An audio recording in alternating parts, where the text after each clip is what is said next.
Assalamualaikum warahmatullahi wabarakatuh.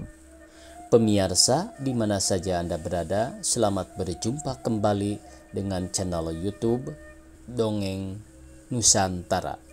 Pada kesempatan ini saya Bang Elgi akan melanjutkan dongeng dari Tanah Dayak dengan judul Buhis dengan Bakei atau Lutung dan Kera.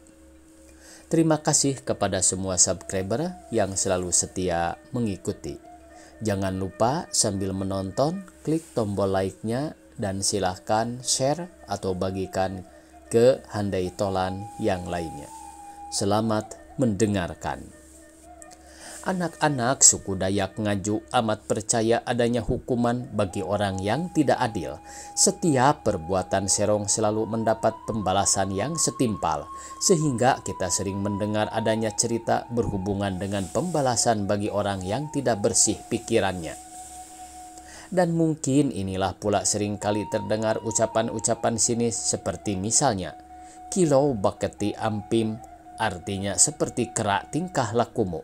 Atau "Bakei ikau toh," artinya kera engkau ini.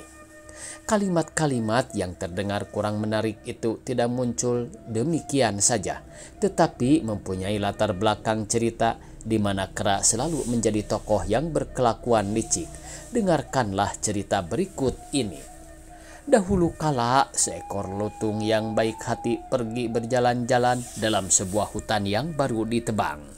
Alangkah senang hatinya karena ia menjumpai beberapa kuncup kulat atau cendawan putih tumbuh pada pohon yang sudah ditebang itu. "Masih terlalu kuncup dan sebaiknya saya petik nanti sore saja," kata lutung tadi seorang diri. Si lutung tidak mengetahui bahwa tidak jauh dari situ ada seekor kera yang tabiatnya tidak sebaik lutung tadi. Perkataan lutung tadi didengar oleh kera.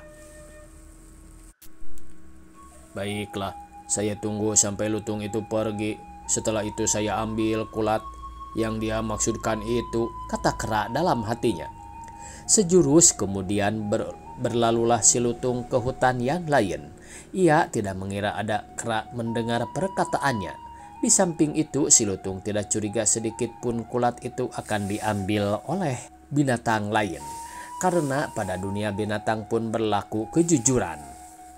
Hanya binatang yang tidak baik tingkahlah yang suka mengambil sesuatu yang sudah dimiliki oleh orang lain. Tidak lama antaranya kera pun datang, semua kulat tadi diambilnya serta dimakannya sampai kenyang. Sudah tentu kera tadi tidak perlu lagi pergi ke sana kemari kalau perutnya sudah kenyang. Tidak ada yang perlu dipikirkan oleh kera itu kecuali tidur bersenang-senang di atas dahan. Sore hari datanglah lutung tadi untuk memetik kulat yang dijumpainya pagi tadi. Sudah hilang. Tidak lain lagi, tentu ini perbuatan kera.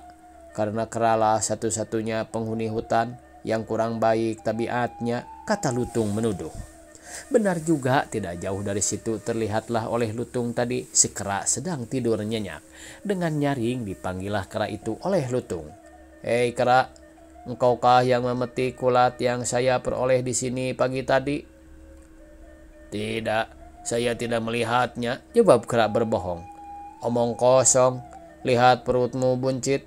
Tidak lain lagi, tentu engkaulah yang telah makan kulat-kulat itu," kata lutung kecewa. Tidak, yang baru saya makan tadi bukan kulat, karena kulat itu tempatnya di langit. Yang baru saya petik dari batang pohon itu namanya kilat, bukan kulat." Omong kosong, yang di batang itu namanya bukan kilat, tapi kulat.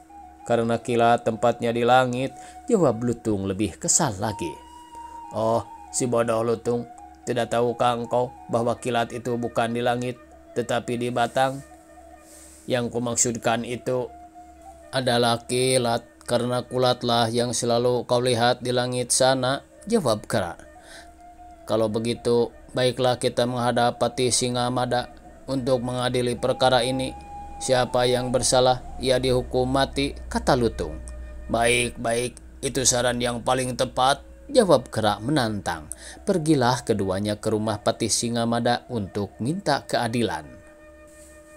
Hei Patih Singamada, kami percaya engkau maha adil menimbang segala perkara. Sebab itu kami berdua ini menghadap paduka Tuan. Berhubung ada sengketa yang tidak dapat kami pecahkan. Kata Kera, kulat itu letaknya di langit, sedangkan kilat terdapat di batang. Sedangkan menurut pendapat saya, kulat itu terdapat di batang, sedangkan kilat di langit, kata Lutung mengadukan soalnya. Patih Singamada tersenyum simpul, baginya tidak sulit memutuskan perkara itu. Semua orang tunduk kepadanya karena ia adalah seekor raja anjing yang amat ditakuti dalam kerajaan hutan. Dalam hutan berlaku hukum yang disebut Undang-Undang Rimba, siapa kuat itu menang. Baik. Saya akan menimbang dengan seksama perkara yang amat sulit ini. Siapa yang kalah harus dibunuh. Sebab itu, masuklah satu persatu kemari agar saya dengar persoalan yang sebenarnya. Tadi saya sudah mendengar keterangan Lutung, dan sekarang saya akan mendengar pula keteranganmu, Kera. Masuklah kemari dan terangkan bagaimana keadaan itu menurut pikiranmu, kata Patih Singamada. Baiklah, Tuan Patih Singamada. Hamba percaya Tuanku maha adil dan bijaksana. Tentu Tuanku tahu bahwa keadilan bagi bangsa binatang tidak sama dengan keadilan bangsa manusia. Keadilan bangsa manusia terletak di mulut, tetapi bagi kita bangsa binatang, keadilan itu terletak di perut. Ya, saya senang sekali mendengar undang-undang yang kau ceritakan itu, Kera. Coba ceritakan terus agar saya pertimbangkan dengan baik.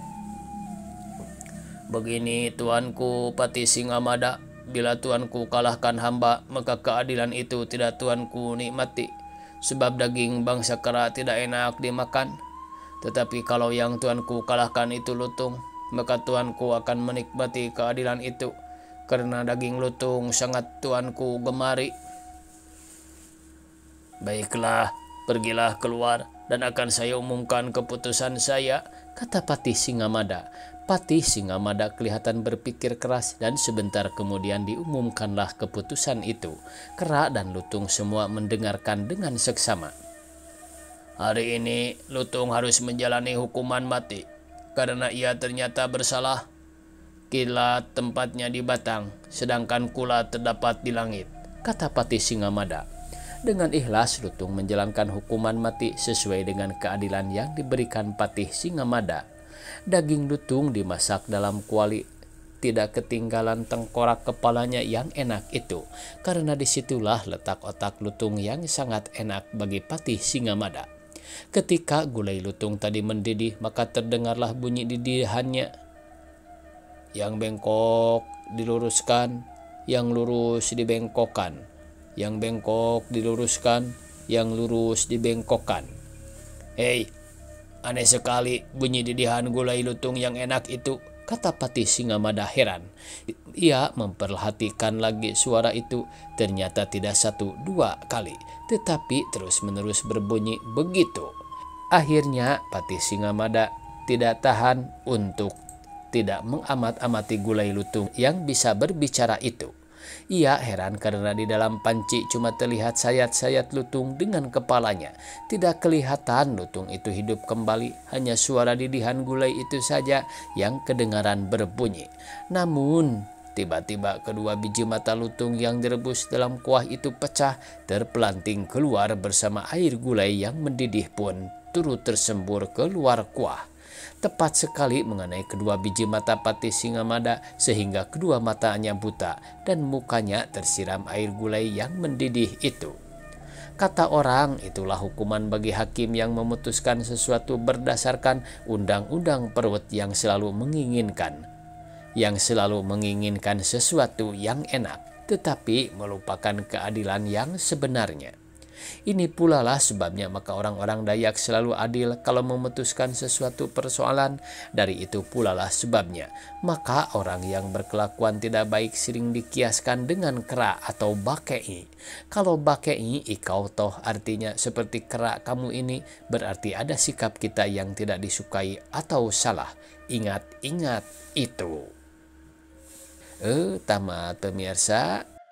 Dongeng Lutung dan Keranya. Dicukupkan sekian. Billahi taufiq wal hidayah. Wassalamualaikum warahmatullahi wabarakatuh.